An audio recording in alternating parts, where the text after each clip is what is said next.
Ok, todo mundo pensou em fazer esse vídeo com trilha de fundo do Who ou do Hangai, mas a gente já teve um vídeo desmonetizado recentemente pelo uso de músicas registradas, então vamos tentar fazer o possível para isso não ocorrer de novo. Isso posto, agora sim pro vídeo de verdade. Cansei de comer carne de meu próprio rebanho. Sinto falta do gosto da carne de caça. Olharei para os vigias de meus rebanhos. Verei os guardas de meus cavalos. Então prosseguirei para a caçada. Cormusta Tengri, o épico de Gesser Khan. Os Tengri são primariamente um panteão guerreiro, selvagem, orgulhoso, conquistador e temível. Mas ao mesmo tempo, um panteão que também veio se tornar bastante sincrético ao longo dos séculos, absorvendo tradições, filosofias e ensinamentos do budismo e do Tibete. Isso pode até parecer contraditório, né? Quer dizer, mas está longe de ser a única contradição com a qual você precisa lidar para entendê-los. A começar pela própria definição do que é um Tengri. O termo, naturalmente, designa originalmente os deuses venerados pela religião original da Mongólia, o Tengrismo. Mas embora existam em tese apenas 99 Tengri, as listas de todos esses mesmos 99 variam bastante, e a soma de todas elas ultrapassa em muito esse total. O termo Tengri é mais um termo que diz respeito ao nível de poder que qualquer entidade ou espírito pode atingir assim que obtiver adoração, veneração e fama suficientes.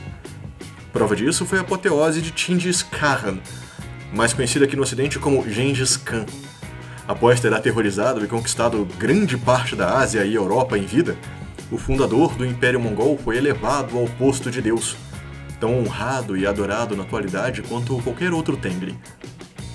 Esses vários seres se organizam e se dividem em diversas tribos, famílias, linhagens e até mesmo partidos ideológicos. Mas se dividem principalmente entre o que era conhecido como as cortes ocidental e oriental. Mas mesmo esse critério deixou de existir depois que o líder da corte oriental, Cormusta, ter matado o líder da corte ocidental, Atayulan, unificando todo mundo sob a sua bandeira.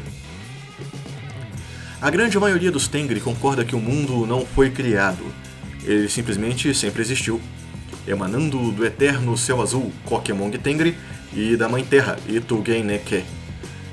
Há variações dessa história, como retratando Kokemong Tengri como um pássaro azul, que chamou o mundo do oceano primordial com seu canto. Mas o consenso entre os Tengri é que a história é tão antiga que se tornou irrelevante. O mundo, na visão dos Tengri, é repleto de espíritos. Alguns tomam a forma de animais, como a loba que se casou com o ferreiro dando origem aos Goturcos. Muitos também são os tipos de espíritos que se originam das mortes humanas. Para um nobre, o seu destino ao morrer é se tornar um pássaro que voará para junto do céu azul primordial, onde permanecerá para sempre. Simples e réis humanos banais são mais complicados. A alma de uma pessoa pode ser roubada por alguém que tenha derramado seu sangue no momento de sua morte. Ou ela pode ser condenada ao inferno de Erlikhan se o modo como viveu tiver sido mau. Rituais podem ser feitos por xamãs e sacerdotes para redimir uma alma, porém. Ou ela pode acabar se perdendo por inúmeras razões e se tornar um fantasma, que também é um termo bastante abrangente. Há vários tipos diferentes deles. As virtudes dos Tengri se confundem um pouco também com seus maiores defeitos. O conflito entre identidade e sincretismo pode fazer com que a necessidade de se provarem e buscarem glória atraia conflitos desnecessários. Os outros panteões costumam lidar com os Tengri de uma distância segura por conta disso. O poder exclusivo de panteão meio que dá um bom motivo para toda essa cautela também. O Kut é um conceito de difícil tradução exata, mas se relaciona com conceitos como poder espiritual, carisma e força divina. Através dele, Heréus dos Tengri podem exigir a obediência de espíritos, prender as almas de seus inimigos em amuletos, ou até mesmo se elevarem ao mesmo patamar de poder que seus inimigos venham a possuir, em qualquer competição formal que venham a disputar. Em termos mecânicos, uma das dádivas de Kut é simplesmente equiparar a escala usada pelo adversário. É isso aí mesmo. Você entendeu certo. Os Tengri são um panteão não menos do que feroz, mas também sempre afoito a novos conhecimentos e experiências. Eles aprenderam aos pés de Buda, integraram a burocracia celestial dos Shen, foram vitoriosos contra as hostes dos Deva. E por mais que tenham mudado ao longo de suas inúmeras viagens e jornadas, ainda são os deuses incontestáveis no coração de milhões de fiéis. Como último adendo, gostaríamos de relembrar que, embora a esmagadoríssima maioria das artes aqui apresentadas sejam de origem ou se refiram à atual Mongólia, os Tengri não são deuses restritos a esse país ou cultura. O mundo é um lugar globalizado, afinal de contas.